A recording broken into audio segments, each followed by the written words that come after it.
So this is Valhalla Knights, Eldar Saga for the Wii, and you'd say it's different from the previous ones. It's more action oriented. It's almost like an action RPG. Yes, absolutely. Reminds me a lot of Monster Hunter. Yeah, it definitely has that Monster Hunter type of dungeon crawl, the full customization. You have tons of job classes and races to choose from as well too.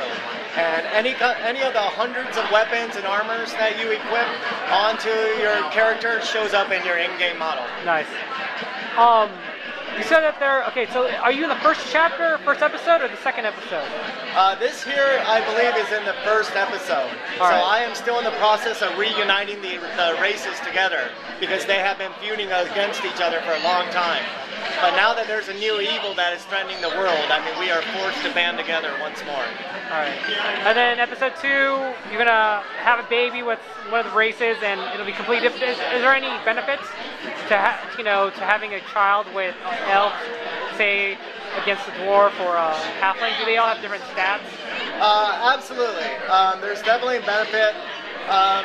So what happens at the end of episode 1 does dictate what race you can start with at the end of episode 2. So if I were to marry a human at the end of episode 1, in episode 2 I can only choose a human. But if I were to marry a dwarf, then at the beginning of episode 2 I could start off with a dwarf character which has much higher physical attack skills than a human would. Are you able to switch between your different job classes or no? By going to town and going to the guild, yes, you can switch your job classes. And that is one of the tricks that has been carried over from the other Valhalla Knights games, is to level up quickly. It helps to change job classes often, since leveling up from 1 to 2 is always much faster than from 6 to 7. Do you carry over your stats and abilities from your different job classes, or once you stick to job classes, you're stuck with a certain ability? So you do have your job class specific abilities, but aside from that, you have your character abilities.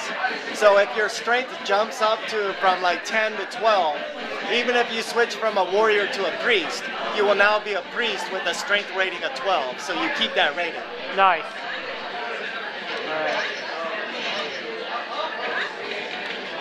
And that's Valhalla Knights. When does it come out? This is coming out in the fall, so real soon. All right.